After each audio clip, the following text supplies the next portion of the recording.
This week's Tour Confidential bonus topic is presented by FootJoy, the #1 shoe in golf. Cameron, hard to believe that we're already heading into a new season, so I have to ask you, what was the defining moment of the 2015 season for you? Well, the defining moment for me was watching Jordan Spieth a couple different times. First at the Valspar in Tampa at Innisbrook there. He made that clutch par at the last hole to get into the playoff and then made a really long birdie putt on the third hole of the playoff. And it was like, wow, this guy really, really might have something. This could be a special year.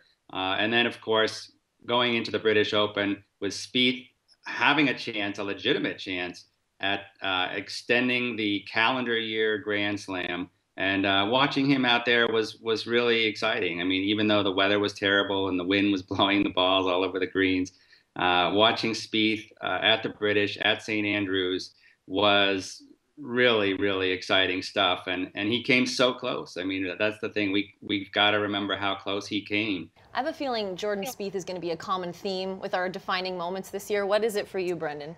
Well, it involves Spieth, but sadly it is Dustin Johnson's 3-putt on the 72nd hole at Chambers Bay.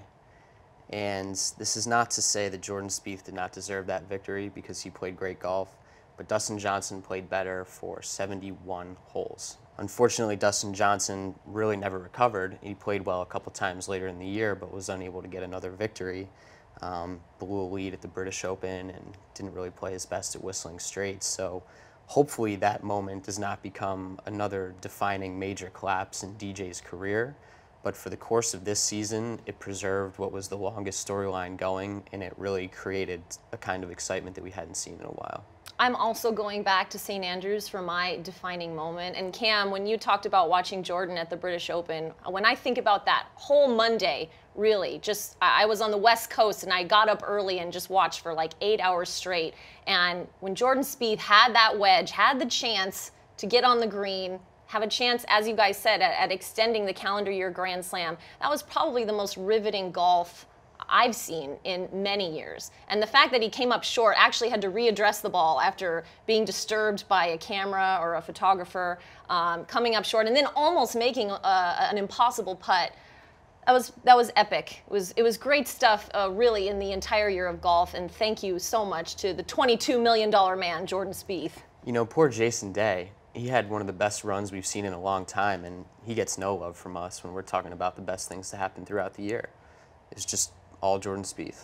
Cam, any chance 2016 can top 2015?